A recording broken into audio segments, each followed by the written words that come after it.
At the beginning of the 21st century in Russia, as in many other countries, there were tens of thousands of slot machines and casinos, which annually generated over $3 million in income. However, at the initiative of the Russian president, a law was passed in 2009 that banned gambling across the entire country. Legal casinos were only allowed in 4 designated gambling zones, similar to Las Vegas in the United States. But even if you've never visited a casino or any other gambling establishment, that doesn't mean you don't have a sense of adventure or a craving for excitement. And if you suddenly get the chance to enter a casino, why not take it? What if you get lucky? After all, you've seen so many movies and heard countless stories from friends about someone hitting the jackpot or winning a large sum. Could there be some secret mathematical formula that could make you richer? Or are there ways to cheat a casino and get away with it? Let's try to figure that out. I want to tell you about people who, without using force or weapons, managed to bankrupt casinos for hundreds of thousands of dollars. These include great mathematicians and ordinary con artists, acting alone or in large groups, people whose names have long been in the headlines and online, and even inspired movies. You will learn what skills are needed to memorize cards and how an ordinary paperclip can help you win millions of dollars. So let's begin. How would you explain what gambling is? How is gambling in a casino different? And what kinds of gambling exist? The word gambling comes from the French word for risk or chance. It's an emotional, passionate attraction related to the excitement of anticipating success, sometimes even the impossible, often linked with danger and risk. The level of dopamine and adrenaline in the body rises, giving a powerful surge of positive energy. Often, gambling addiction escalates into compulsive gambling, which is a mental disorder. These are people who cannot stop gambling, and their desire to play is uncontrollable. Compulsive gamblers spend all their time, money, and energy on this harmful habit, causing harm not only to themselves and their careers, but also to their families and society. How do casinos use this human weakness to their advantage? Firstly, every casino has slot machines. Why do they stand right at the entrance? I'll explain later. These machines are very simple. You drop in a token, pull a lever, and pray that the right symbols line up in a winning combination. When the sound of the winning jackpot rings, you can't breathe for a moment. The player has little control here, just belief in luck. Next comes roulette. The principle is the same. You place a bet and watch the ball that the dealer spins. The ball jumps, spins, and finally settles on one of the pockets. If the player guesses right, they take their bet plus some extra. If not, sadly, their bet is taken by the casino. If a player bets on red or black or a column, they double their bet if they guess right. If they guess a specific number, they win 35 times the bet. It seems that with these rules, one could win constantly. But mathematicians have calculated that the chance of winning when betting on a number is less than 3%. On a row, it's about 32%. And on color, it's just over 47%. Why is it not 50-50? It's simple. Remember, besides red and black, there's also 1 or 2 zeros on the roulette wheel, which immediately lowers the chances of winning. You can win at roulette, but it's usually by chance, and it's difficult to replicate that win. The same principle applies to Keno and the Wheel of Fortune, where the player has little control. In fact, even a beginner can beat a seasoned gambler. However, there are still games where the player can increase their chances of winning, even if just a little. Of course, these are card games. Among them, poker stands out as a game with fans worldwide.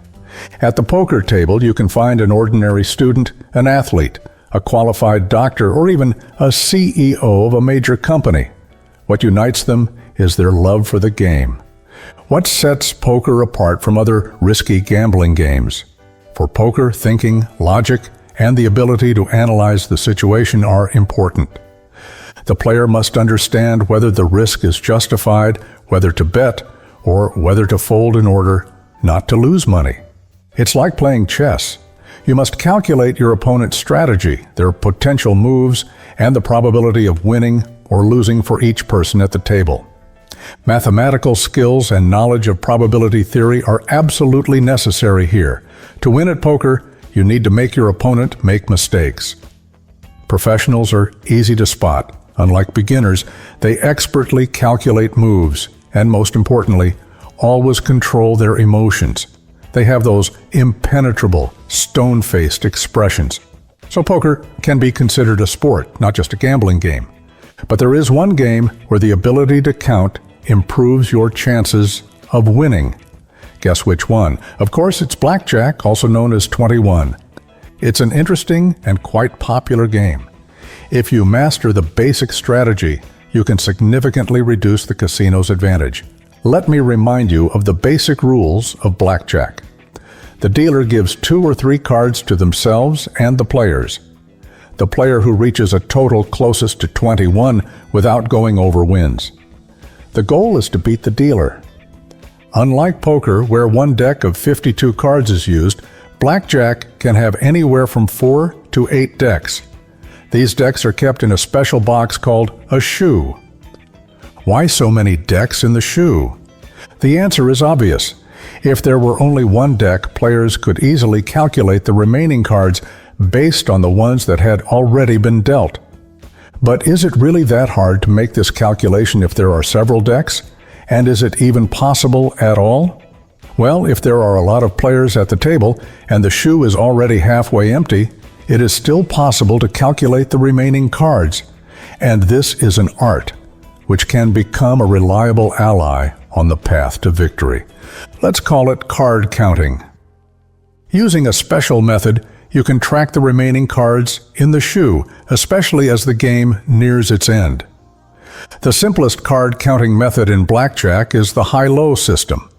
In this system, each card is assigned a value, -1, 0, or +1. The difficulty lies in keeping track of the game, knowing when to discard a card, when to take one, and keeping a count all at the same time. You can't make mistakes. Even a single miscalculation can lead to a loss. The high-low system for playing blackjack was invented in the mid-20th century by Edward O. Thorpe, an American mathematics professor. He decided to beat the casino with science. The professor published a book titled Beat the Dealer, which quickly became very popular worldwide. By the way, Edward O. Thorpe, now 92 years old, still lives in America and looks great. So, should we buy this book, study it, and then confidently head to the casino to place bets? Hold on, don't rush. Let's take things step by step. To count cards, as you've probably figured out, you don't need any supernatural mathematical abilities. A little patience, daily practice in counting, and in a month or two, you'll be counting just as well as Raymond from the movie Rain Man. But as soon as you learn to count, you'll realize that it's not such a magical recipe after all, and the winnings are pretty small. You're just getting your money back with some small profits. And what's unclear is that people who count cards also lose a lot of the time. Why? Because they're just unlucky. It's important to understand that card counting is not a magic formula that guarantees a win in every game. It's just a method that increases the chances of success. But the outcome is still determined by chance. And when someone spends hours counting in their head, trying to remember all the combinations, the brain also gets tired and starts to make mistakes. The result? Disappointment and an empty wallet.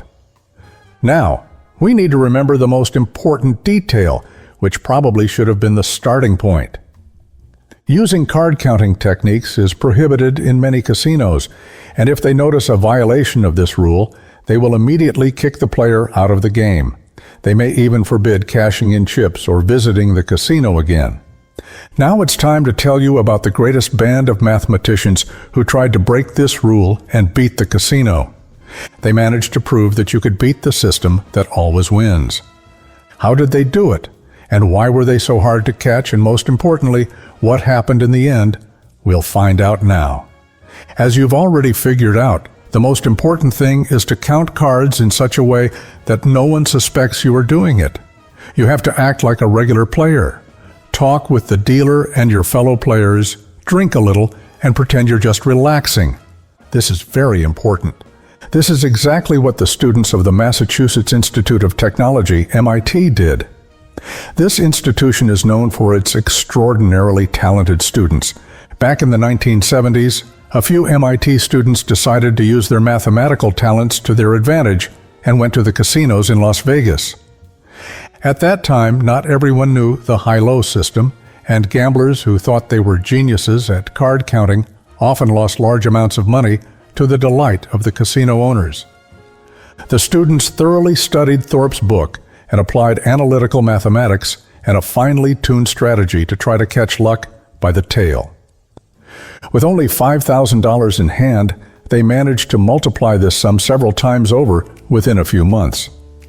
This may sound incredible today. Technological progress has made such opportunities rare, but back then, it was much easier to pull off such a scheme. Soon, the group disbanded, but the idea of creating a foolproof system remained. A few years later, one of the participants in the group met another player, a card counter named Bill Kaplan, who was equally obsessed with the idea. Bill Kaplan quickly found like-minded people, other MIT math students, who were just as passionate about the idea. Within a few months, they won their first big payout. How did they manage to do it? First of all members of the group worked exclusively with the high-low system, which they had improved to minimize player errors. Second, unlike solo players, this group of students worked together, sharing responsibilities and rotating roles. The team functioned as one cohesive unit.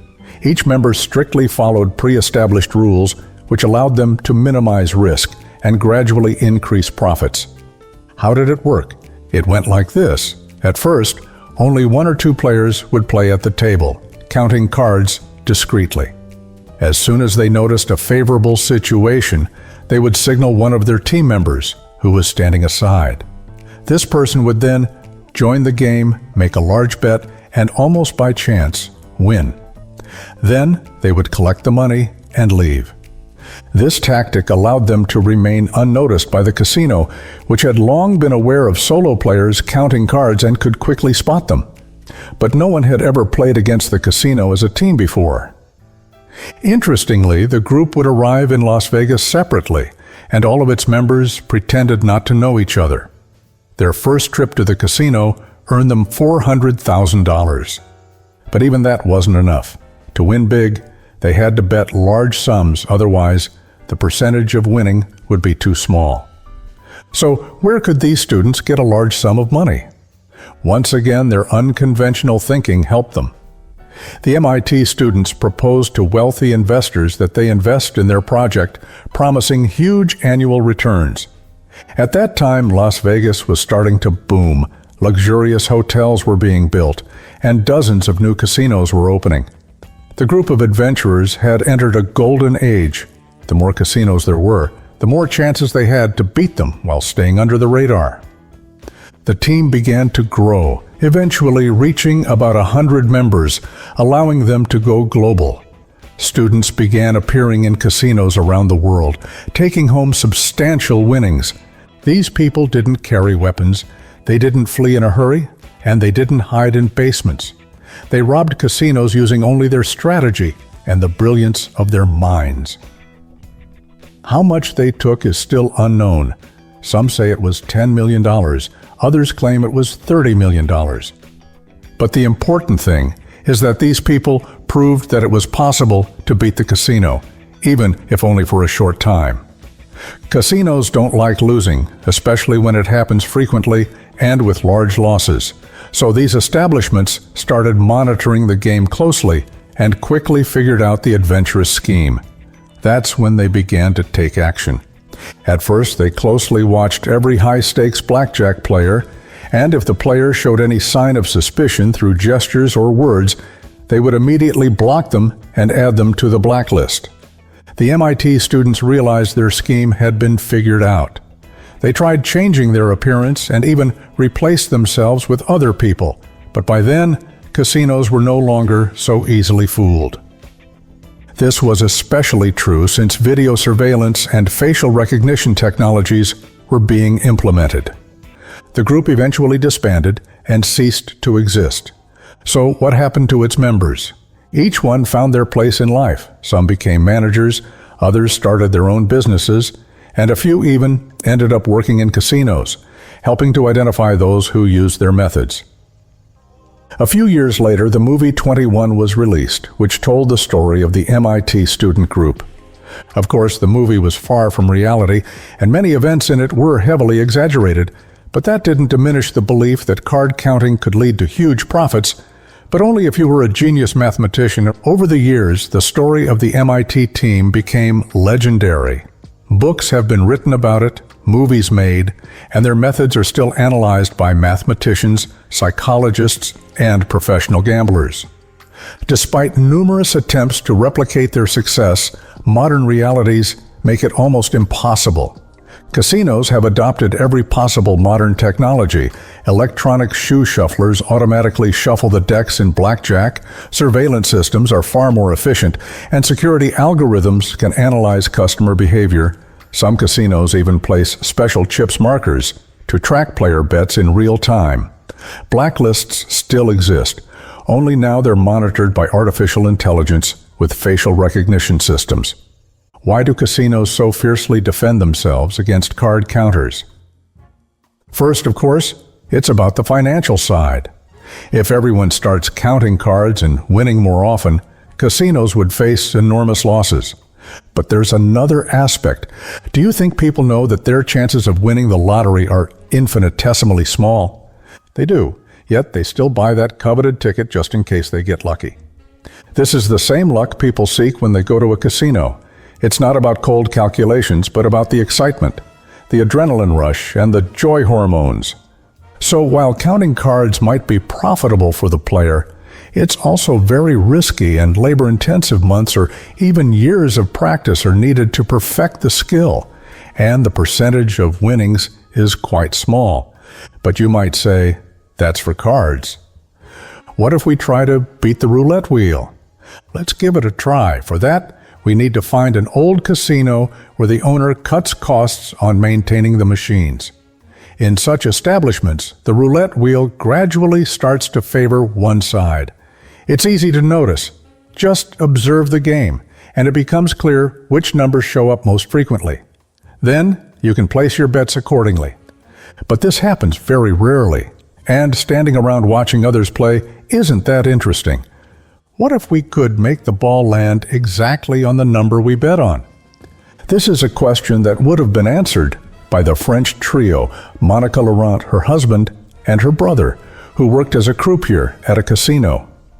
The brother was very envious of those who left with large winnings and dreamed of hitting the jackpot himself. Since he was also an amateur radio enthusiast, he came up with an incredible plan. He persuaded his wife and sister to help him, and together they decided to beat the roulette. He embedded a radio transmitter into the ball. It was simple. The croupier spun the wheel, the husband placed bets, and Monica, who was notably beautiful, sat at a nearby table with a pack of cigarettes in hand. She never smoked, nor did she ever take a cigarette out of the pack. Why?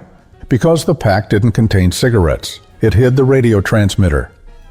As soon as the croupier spun the roulette, Monica would press a button, and with 90% accuracy, the ball would land in the right section. These fraudsters made 5 million francs in a week. How were they caught? Remember the crucial rule of the casino? As soon as someone starts winning a lot, they immediately become the object of close surveillance.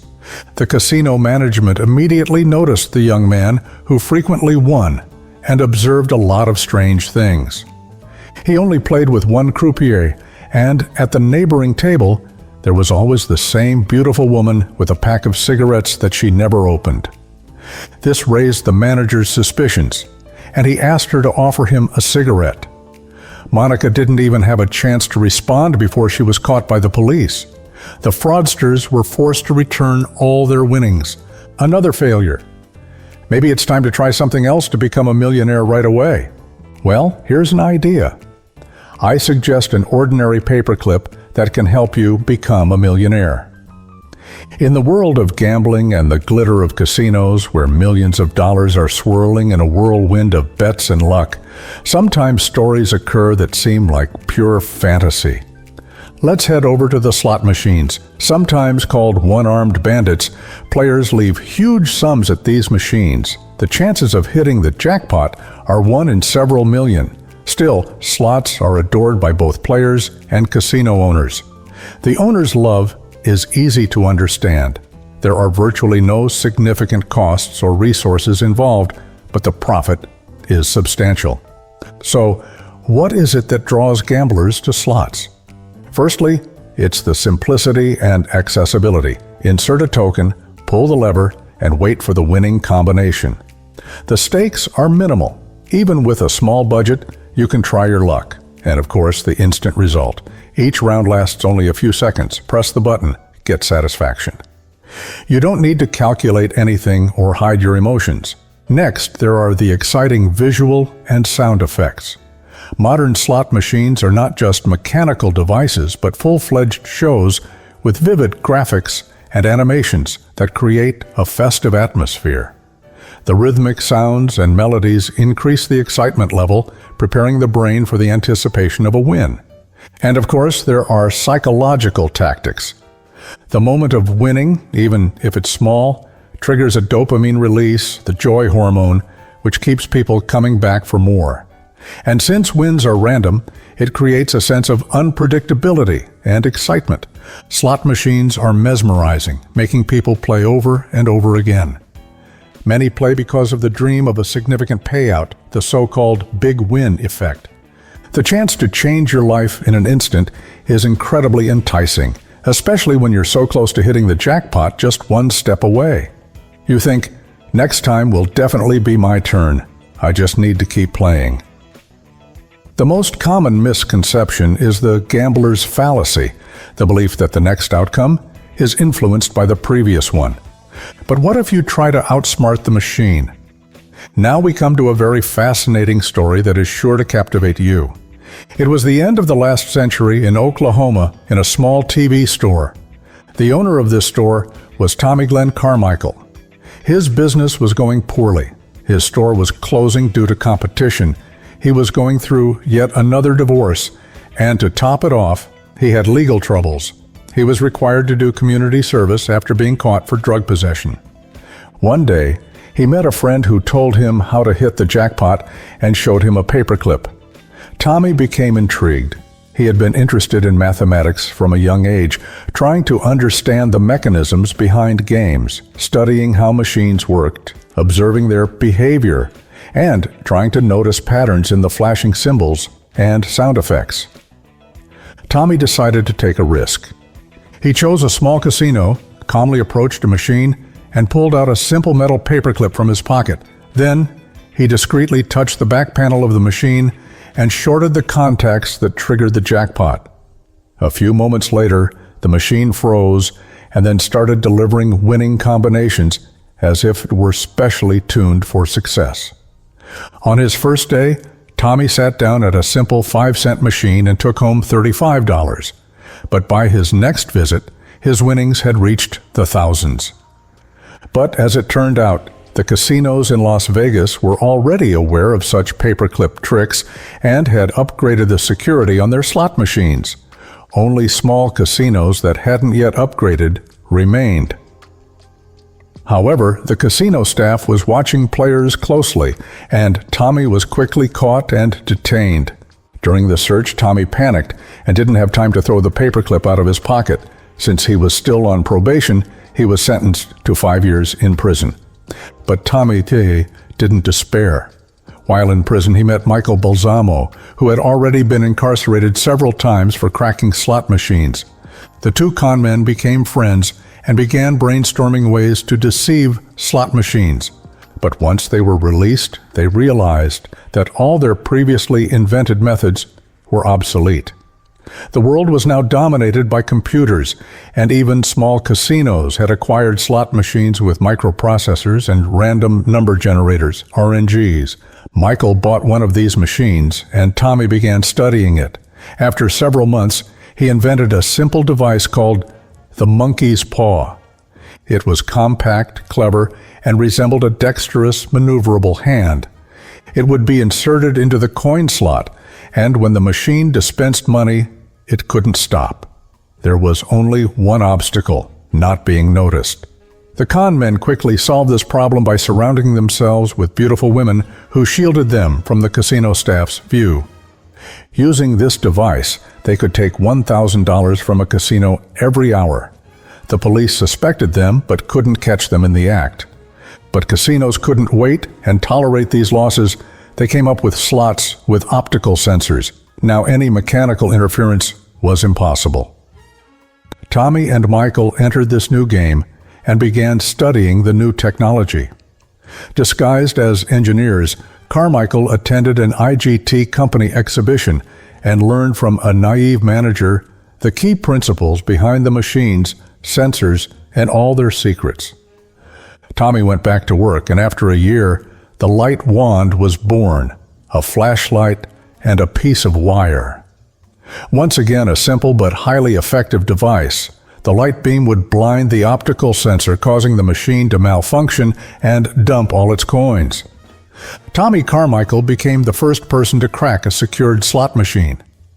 Casino owners hoped that the new sensors would help them permanently get rid of fraudsters, so they equipped all their casinos with these machines. However, there was no stopping the light wand. Tommy and Michael gathered a team of accomplices and began shaking down casinos in Las Vegas and Atlantic City. They developed a special scheme, dividing the responsibilities within the gang. Some distracted the security, others covered the cameras, while Tommy cracked the machines. The teamwork was flawless, and soon the scammers had several $1 million. Carmichael immediately bought a black Jaguar, 2 houses, and opened his own pawn shop. What's even more interesting is that he didn't just share his knowledge with fellow fraudsters, but even sold his invention to them, marking it up by 400,000%. Despite the high price, the light wand sold like hotcakes on the black market. Everything seemed perfect. Tommy kept inventing new devices, robbing casinos, and avoiding punishment. The damage to the casinos amounted to hundreds of millions of dollars, and the FBI took over the case. An informant was planted in Tommy's team, and soon the criminal was caught with a new model of the light wand that he hadn't managed to get rid of at the time of his arrest. His 2 houses, car, and some of his property were confiscated, and he was sentenced to 1 year in prison and 3 years of probation. Why so little? The laws weren't ready for such crimes, and Tommy agreed to cooperate with the authorities. But most importantly, Carmichael was added to Nevada's blacklist. He was forever banned from casinos. This is how they tried to deceive the world of gambling. But are we being deceived by casinos? Why do they always win? Imagine you're a beginner, and upon entering a casino, you accidentally hit the jackpot $20 million. Not believing your luck, you rush to collect your winnings, but you're immediately disappointed with just one phrase. Sorry, no payout, the machine is broken. Trying to complain is useless. The court will side with the casino, but big wins like this are rare. Typically, casinos use other methods to attract and hypnotize players. Have you ever felt like you're in a maze when inside a casino? And that's not by chance. Gambling establishments aren't just built to offer games. They are designed with psychology in mind to maximize player engagement and retention. Here are a few clever ways they manipulate the space and atmosphere. Every casino is constructed so that people lose track of time and are unable to assess the situation objectively. There are no clocks or windows, pleasant music, and flickering lights. It's an eternal celebration. As a bonus, free alcohol is offered to help players relax, forget their problems, and most importantly, to keep them hooked on the game. But that's just the beginning. Every detail in such a place has a psychological purpose, designed to achieve better revenue. The moment you step into the casino, you're immediately faced with the slot machines. They're there to make you start playing, even if you hadn't planned on it. Different zones push players to move between tables and slots. This reduces the likelihood of focusing on losses and makes the game feel like a continuous process. Rest areas, restaurants, and bars are positioned close to the gaming halls, so players can quickly take a break and dive back into the atmosphere of excitement. Low ceilings, bright but warm tones, and artificial lighting create a sense of comfort. Red, gold, and orange colors trigger feelings of excitement and joy, encouraging riskier decisions. The furniture, air temperature, and scents are all carefully chosen to make the players feel relaxed. Notice that there are no sharp turns. Neuropsychologists believe that they allow our brains to act more decisively. You turn sharply and realize it's time to stop playing. The impact of neuropsychology doesn't end there. Take a look at the floors. They are unpleasant and feature strange patterns that can make your head spin if you stare at them for too long. But you don't look at them. You came to play, so your focus should be solely on the gaming tables and slots. Casinos turn the gaming experience into an emotional journey where every environmental element is designed to heighten the excitement and keep you playing. But there are exceptions in this world. In Las Vegas, family-friendly casinos have emerged. They feature kids' rooms where animators watch over your children while you enjoy luxurious gaming halls and feel like the master of your own life, getting the most pleasure possible. Who would want to leave if they're having such a good time? People stay longer and accordingly play more. Now you understand why casinos always win, and you should approach it philosophically. If you want excitement, go ahead and play, but don't try to outsmart the casino. Today, they're protected by the latest technologies, and they are very strict with fraudsters. But the hope for luck always stays with us. The key is to know when to stop.